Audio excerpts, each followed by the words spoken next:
Hola, bienvenidos a esta unidad número 2 de la unidad curricular Desarrollo del Talento. Yo soy la profesora Yasmira Robero y estaré conduciendo esta segunda unidad y las dos unidades restantes para concluir el desarrollo de esta unidad curricular. En esta unidad, el propósito principal es generar estrategias didácticas que fomenten el aprendizaje significativo y el desarrollo de competencias en los estudiantes con talento superior a través de metodologías personalizadas que respondan a sus necesidades y sus potencialidades.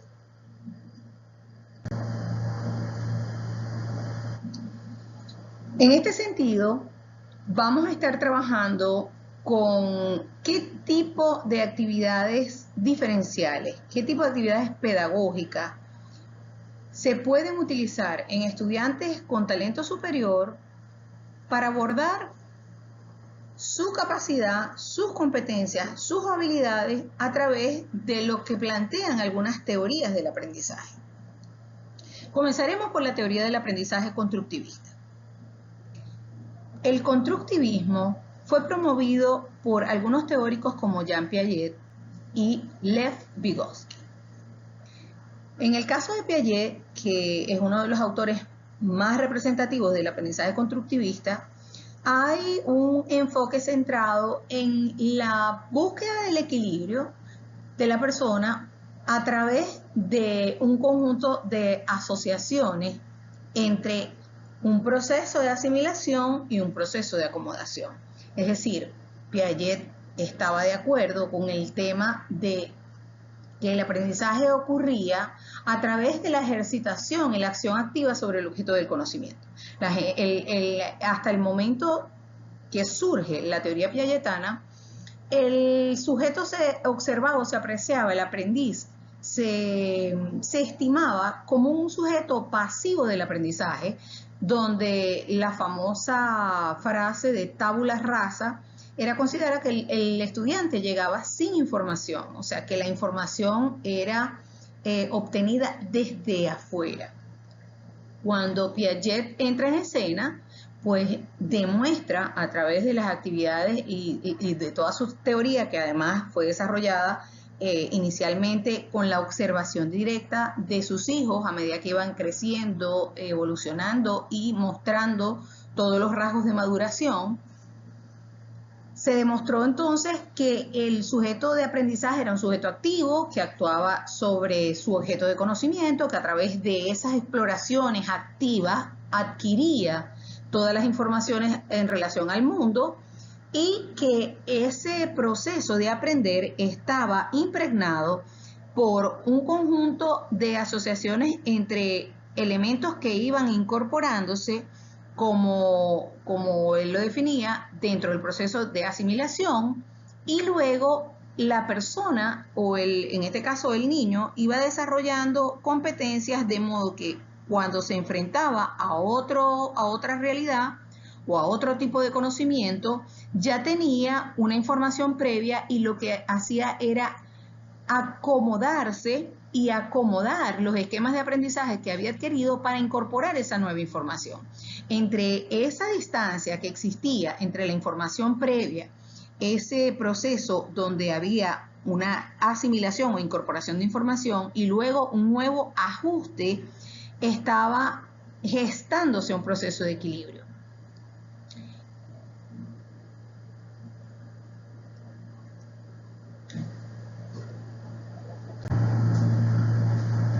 En ese mismo orden de ideas, en el que estamos hablando acerca de las teorías constructivistas, hablamos de Piaget, y también citamos a Vygotsky, Lev Vygotsky. En el caso de Vygotsky es muy interesante la visión que él planteaba de el valor de las interacciones sociales, el valor del otro o de la otredad para la incorporación de nuevos aprendizajes y para dar el paso siguiente para que el aprendizaje se vaya complejizando. Por eso cuando trabajamos con Vygotsky, es muy común escuchar la zona de desarrollo proximal, ese criterio de la zona de desarrollo proximal, es decir, ese espacio, esa área, ¿verdad? Esa área de distancia que existe entre lo que el sujeto, o en este caso el niño, es potencialmente capaz de hacer solo, y lo que puede llegar a ser impulsado por la interacción con otros. Doy un ejemplo. En el caso del lenguaje, por ejemplo. En el caso del lenguaje, cuando existen retardos simples en el desarrollo del lenguaje, que se demuestra que no tienen ningún componente de base orgánica, que el niño está bien, que a nivel central está bien, a nivel neurológico está bien, que tiene buena integración de la caja dentaria, que toda la zona orobucal está perfectamente implantada. Entonces se habla de un retardo simple en el lenguaje. ¿Cuál es la recomendación más usual y frecuente? La mamá acude como primera puerta, acude al pediatra, y el pediatra, una de las recomendaciones que podría darle luego de que el niño ha sido valorado por todas las instancias, neurología, psicología, y es descartada la base orgánica de su retardo simple del lenguaje, pues entonces se le sugiere que lo incorpore a una guardería, a un preescolar, a un maternal. ¿Para qué? ¿Cuál es la función de ese espacio de socialización? La función es que se pueda lograr estimular o provocar a través de la estimulación de esa área y con el compartir con otros niños de su edad, que ese proceso que no está afectado a nivel biológico, que no tiene ninguna base o ningún compromiso de tipo orgánico, se dispare y pase de la zona o del momento de desarrollo en el que está a una zona de desarrollo más adelantada, que por eso se llama zona de desarrollo próximo. Es decir, es lo que el niño es capaz de hacer muy prontamente, siempre que tenga el estímulo y el impulso, sobre todo propiciado por el entorno social, por la socialización. Para el desarrollo de algunas actividades pedagógicas diferenciadas en la población con talento superior, se hace necesario considerar estas teorías del aprendizaje. En el caso, por ejemplo, de la zona de desarrollo proximal, vemos en esta lámina que se proporcionan desafíos que están más allá de su nivel actual. Es decir, son estímulos provocativos que invitan al niño a pasar del aprendizaje que tiene en este momento hacia un aprendizaje un poquito más complejo. Es la provocación desde el estímulo que hace que se pueda potenciar esos procesos.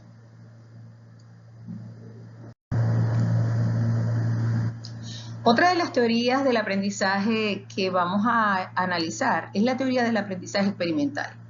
Recuerden que estamos analizando estos modelos teóricos porque es a partir del conocimiento de estos modelos que podemos extraer esas metodologías y esas estrategias para trabajar con la población con superdotación, con necesidades por encima del promedio o algunas altas capacidades.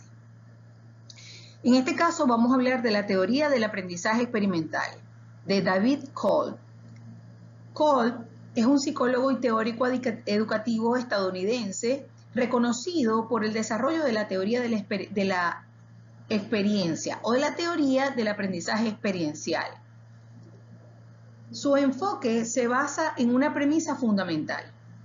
El aprendizaje es el proceso mediante el cual el conocimiento se crea a través de la transformación de la experiencia. Es decir, para él, la experiencia que tiene la persona, en este caso el niño, con su entorno o con cualquier ámbito, es fundamental para adquirir el conocimiento.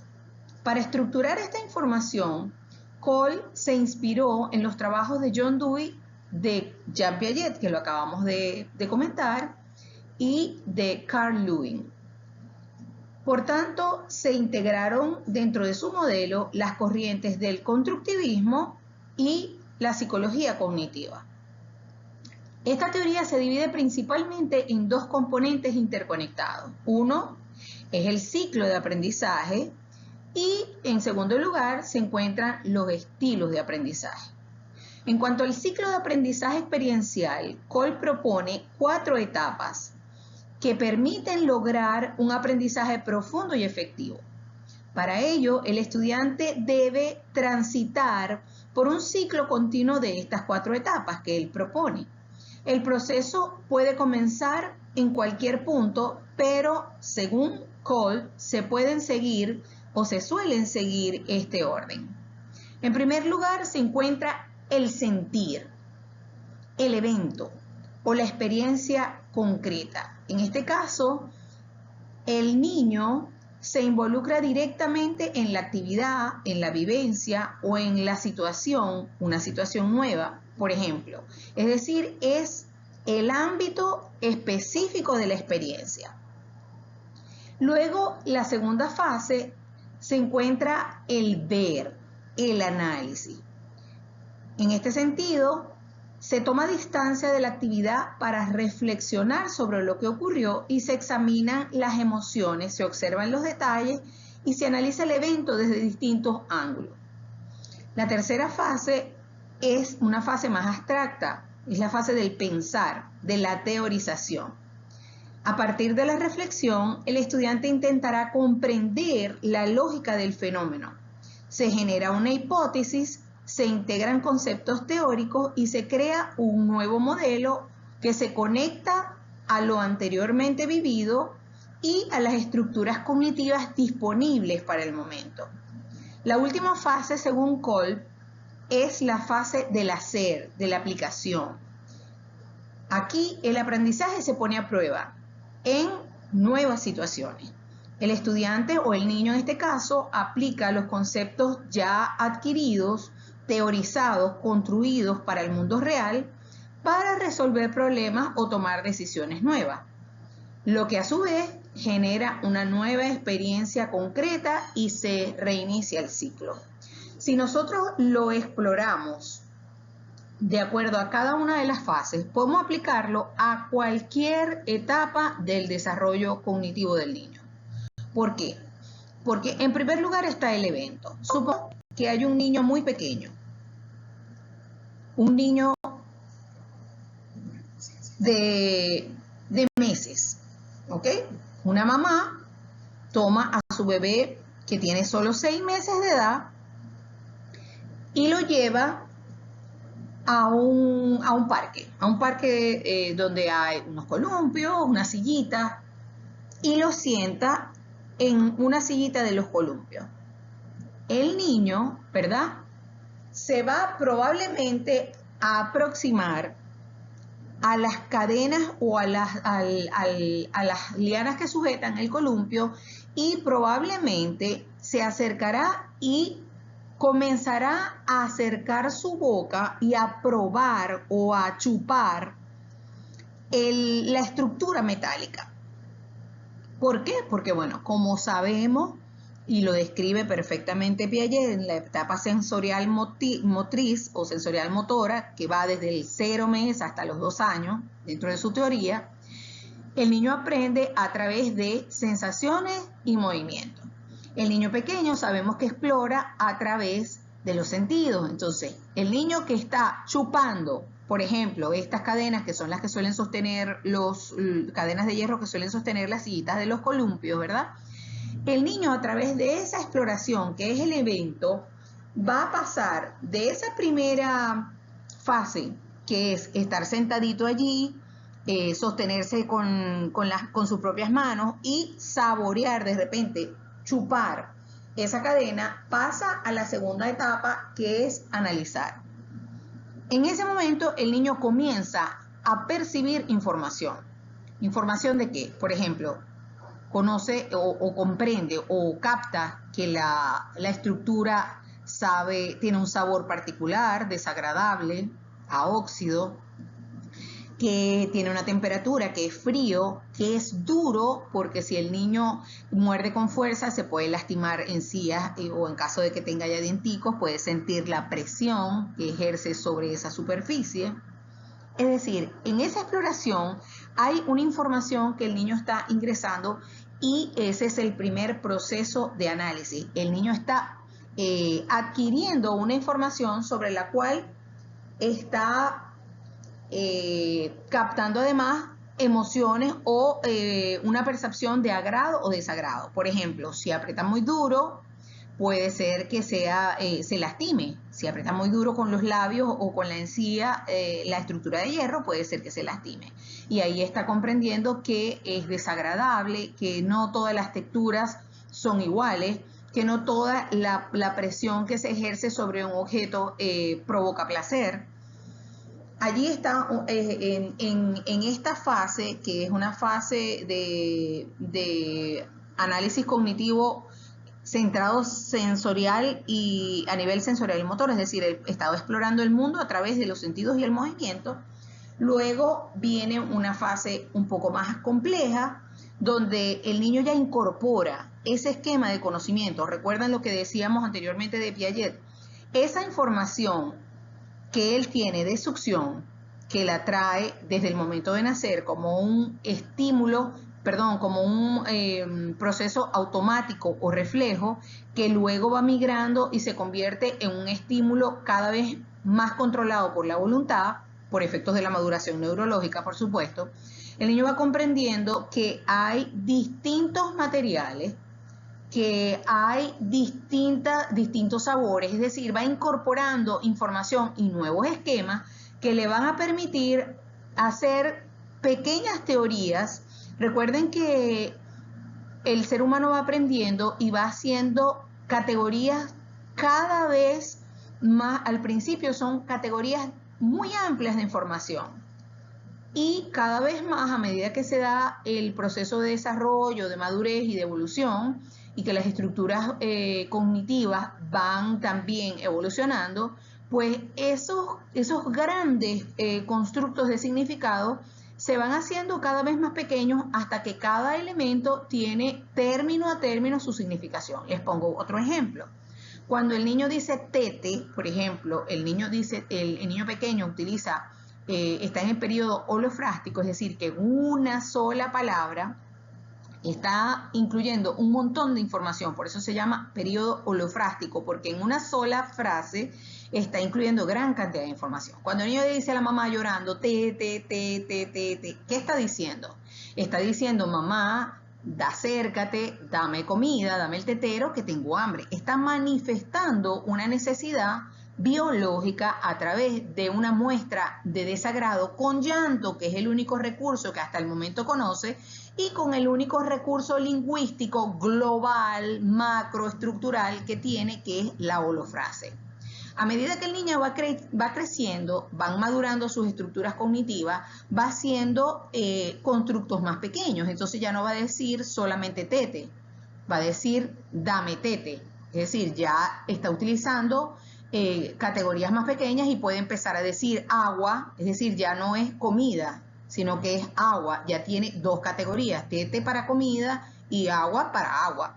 Igual ocurre con la señalización de índice. Cuando el niño levanta el dedo índice, por eso es una fase importante que no debemos saltar, por lo menos en el desarrollo del lenguaje.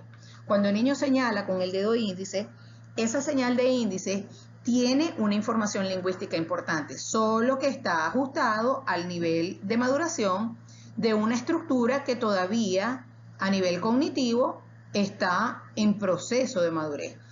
A medida que pasa el tiempo, pues cada niño o en cada etapa, pues irá haciendo cada vez más detallado ese análisis hasta que llega a utilizar una palabra o un término para denominar cada cosa. Cuando el niño ya puede decir quiero agua, quiero tetero, mamá dame agua, mamá dame tetero, que por lo general es alrededor de los 2 años y medio, que el niño tiene ese repertorio lingüístico, nos está diciendo ya puedo estar perfectamente en la fase abstracta, donde ya yo soy capaz de utilizar una teoría que me dice qué puedo nombrar y qué cosa puedo indicar en cada criterio. Es decir, un criterio término a término para cada recurso lingüístico, en este caso que estamos utilizando ese ejemplo del lenguaje.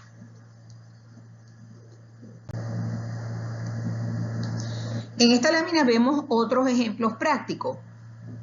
Dice, las actividades en laboratorio y talleres prácticos son una muy buena opción para poder aprender de las experiencias. Este tipo de entorno permite tener mayor independencia al alumnado para que pueda sacar sus propias conclusiones. Otra forma de aplicar el modelo de aprendizaje experiencial es potenciar la curiosidad natural de los niños con actividades exteriores. Por ejemplo, se pueden organizar visitas a un huerto infantil, hacer excursiones a un museo, es decir, actividades que permitan ver la tecnología o la historia en acción. A partir de estas experiencias se pueden incitar los procesos de reflexión a través de preguntas y razonamientos conjuntos. También aquí es muy importante que hagamos un paréntesis. Recordemos que los niños con altas capacidades y bueno, los superdotados y los genios, o por supuesto con mucho más énfasis, suelen aburrirse con mucha facilidad y fatigarse con mucha facilidad de las actividades académicas regulares que se proponen en el aula. Eso es un evento con el que el maestro o el especialista debe, de alguna manera, estar preparado para gestionar. Por eso, además, si nos unimos al modelo de las inteligencias múltiples, tendríamos que estar diseñando permanentemente actividades que estimulen esos 7 tipos de inteligencia y que mucho más allá de hacer uso de un recurso que va a apoyar a todo el grupo escolar, tenemos que entender que probablemente tendríamos que elevar la complejidad de la profundidad de la carga cognitiva que utilicemos, porque probablemente estos niños requieran más información de la que nosotros estamos preparando para el resto del grupo, información con mucho más profundidad teórica, científica, y también porque hay áreas potencialmente más desarrolladas que otras que el maestro o el educador debe estar preparado a través de la observación intrusiva en clase para ver de qué manera él puede ir ajustando sus programas inclinados hacia esas áreas donde el niño tiene mucho potencial, bien sea colocándolo como monitor de algunas actividades, como monitor líder de algunas actividades, como líder del grupo para orientar y para explicar algunas tareas relacionadas con esas áreas que ellos les atraigan, para así mantener no solamente focalizada su atención, sino también responder a sus necesidades, porque muchas veces se puede perder de vista, se puede perder la apreciación real de esas altas capacidades en el niño, no solo porque no estemos trabajando con el nivel de profundidad que él requiere, sino porque muchas veces el desinterés o la apatía que ellos puedan mostrar por las actividades regulares que les pueden parecer a ellos que están por debajo de lo que ellos necesitan o que no tienen el interés suficiente, pues también puede eso generar algunos otros problemas. O sea, o el niño puede retraerse o puede volverse hiper reactivo dentro del salón y enfocar o canalizar de una manera poco efectiva su energía. Y entonces puede convertirse en un agente disruptivo dentro de la clase y no podemos perderlo de vista porque podríamos estar en ese caso perdiendo la posibilidad de capitalizar y desarrollar al máximo ese potencial de ese niño.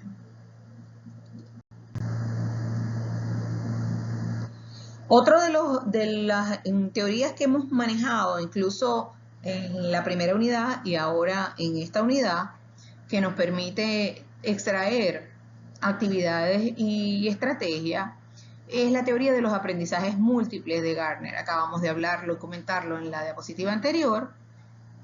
Y en este sentido se podrían hacer muchos ejemplos prácticos del área lingüística, del área lógico-matemática, del área espacial, visual, de manera que se transforme el aula en una multiplicidad de saberes y de recursos que puedan hacer que el niño no solamente estimule todas estas áreas, sino que además se incline o muestre el interés real por aquella en la que mantiene o que posee niveles más elevados de capacidades.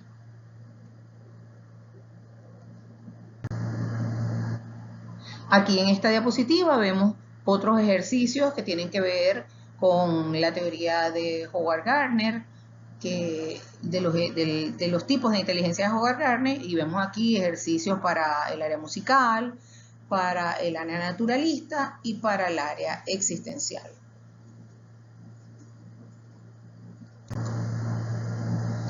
Ahora bien, una vez que hemos revisado cómo a partir de estos modelos teóricos, de estas teorías, pueden surgir las estrategias para trabajar dentro del aula de clase con el resto de los niños y con aquellos niños que tengan altos potenciales, vamos a hacer una actividad para extraer esta información y para categorizar algunos elementos que nos permitan resumir de alguna forma cómo estos elementos nos podrían ayudar a hacer un acercamiento o una aproximación efectiva cuando nos encontramos con un niño con estas características dentro de nuestro salón de clase.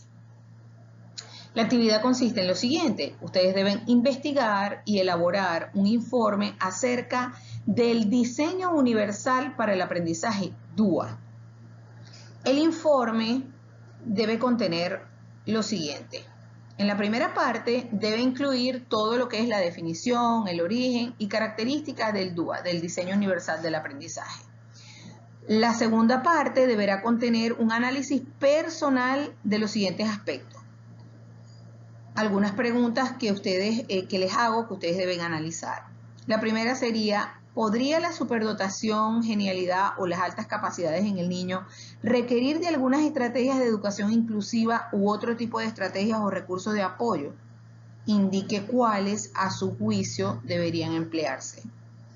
En relación a la interacción con sus pares, otros niños, sus maestros y el ámbito escolar en general, ¿podrían surgir algunos conflictos? ¿Qué tipo de conflictos consideras tú que se podrían presentar en torno al niño superdotado, genio o con altas capacidades? La siguiente pregunta es: ¿qué recomendaciones podría darse a los padres, a los maestros y a los estudiantes que comparten en la escuela con los niños con estas características? Como tercer aspecto del informe, deben elaborar una conclusión de todo el contenido del trabajo y especificar qué aspectos teóricos son nuevos para ustedes y cuáles aspectos ya conocían y han podido reforzar a través de estos contenidos. La actividad tiene un valor de 25% y vamos a estar pendientes para que cualquier duda, inquietud de cualquier naturaleza relacionada con los contenidos de esta evaluación o de esta actividad puedan ser canalizados cuando ustedes lo deseen. Aquí en esta última lámina tienen una bibliografía sugerida y algunas normas básicas para la realización del trabajo. El tipo de letra y las normas para la realización del trabajo.